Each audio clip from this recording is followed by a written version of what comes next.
So hello guys, कैसे हो तुम। स्वागत है सभी का एक और वीडियो में। और हाँ, आज की वीडियो में हम करने वाले धमाके नहीं, हम हमारी वीडियो में आज धमाके नहीं करने वाले हैं हम एक ऐसी टॉपिक के बारे में डिस्कस करने वाले हैं जिससे धमाके हो सकते हैं, एक्सप्लोजन्स होते हैं, काफ़ी ज़्यादा मेजर एक्सीडेंट्स होते हैं, काफ़ी ज़्यादा हॉरिफिक एक्सीडेंट्स होते हैं।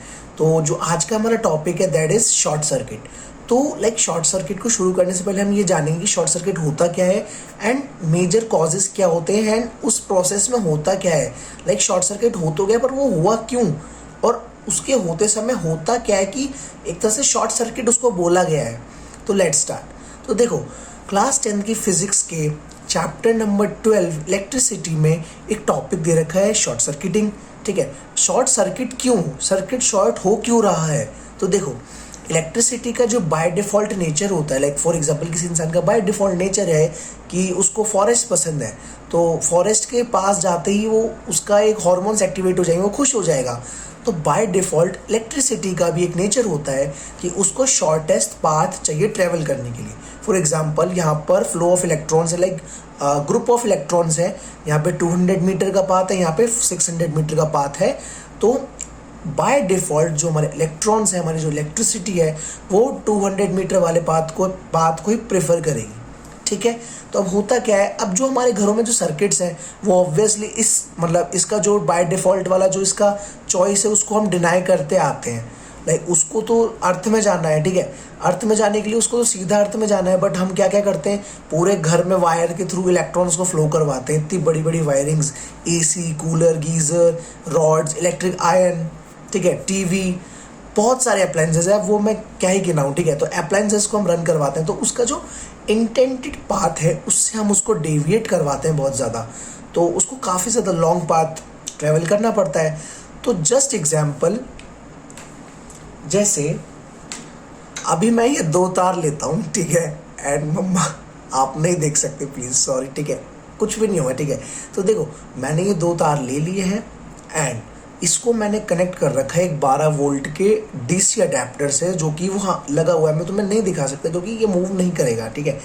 तो अभी इसमें 12 volt at the rate 2.5 ampere DC current flow हो रहा है, जिसको देखो मैंने अपने नेकेड हैंड से टच कर रखा है एंड मैं स्लीपर्स भी नहीं पहनने के लिए नंगे पैर हूँ एंड मैं चेयर पे बैठा हूँ एंड मुझे करंट नहीं लग रहा है क्योंकि मेरे हाथ का और मेरी बॉडी का रेजिस्टेंस बहुत ज़्यादा है, तो और वोल्टेज भी कम है, करंट भी कम है। तो देखो, अभी बेसिकली सर्किट ओपन है, ठीक है। अब मैं जैसे इसको टच करवाऊंगा तो अब यहाँ पे हुआ होगा शॉर्ट सर्किट, बिल्कुल यहाँ शॉर्ट सर्किट हुआ होगा, स्पार्किंग भी हुई होगी, बट एज हमारा जो वोल्टेज है वो काफ़ी कम है, करंट का जो अमाउंट है वो काफ़ी कम है, तो यहाँ पर कोई भी एक्सप्लोजन या फिर मैं कह सकता हूँ कोई ज़्यादा मेजर इशू नहीं होगी।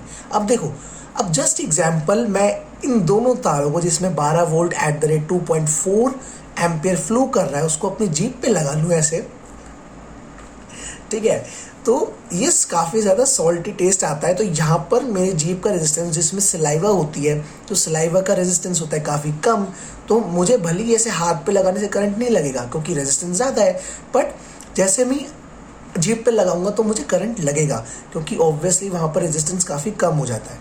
तो देखो, अब रेजिस्टेंस का खेल क्या है, इसको मैं रख देता हूँ एक सेकंड को। तो फॉर एग्जाम्पल वापस लेता हूँ उनको। अब ये जो हमारा ये लाइव वायर है एंड ये हमारा न्यूट्रल वायर, यहाँ से इलेक्ट्रॉन्स आते हैं, यहाँ से जाते हैं। तो अभी मान लो यहाँ पर मैंने एक बल्ब कनेक्ट कर रखा है, ठीक है। अब बल्ब का काम क्या है, वो हीट जनरेट करता है, तो हीट में सारे इलेक्ट्रॉन्स वहाँ पे उनकी एनर्जी जा रही है, ठीक है।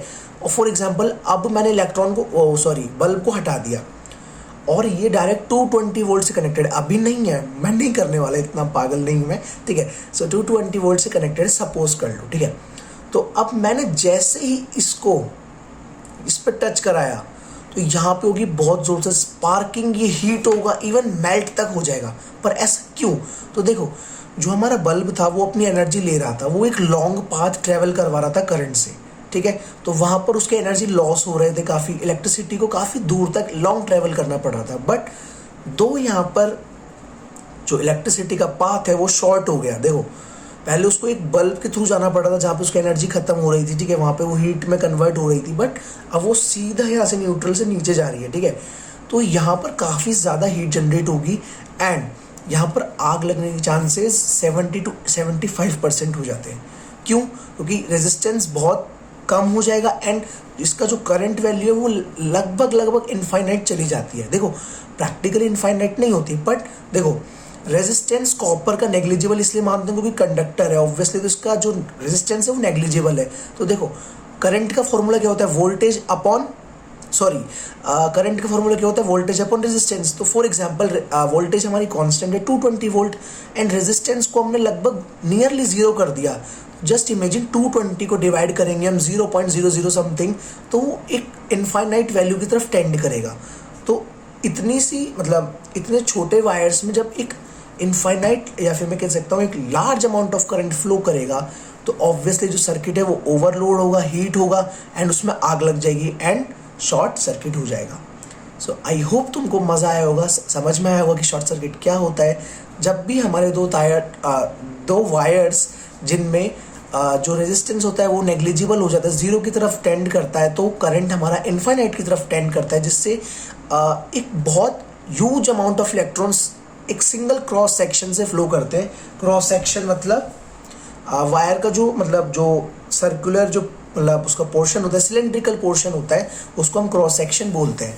तो आई होप तुमको मज़ा आया होगा। फॉलो कर लो, सब्सक्राइब कर लो। Thanks for watching, bye bye.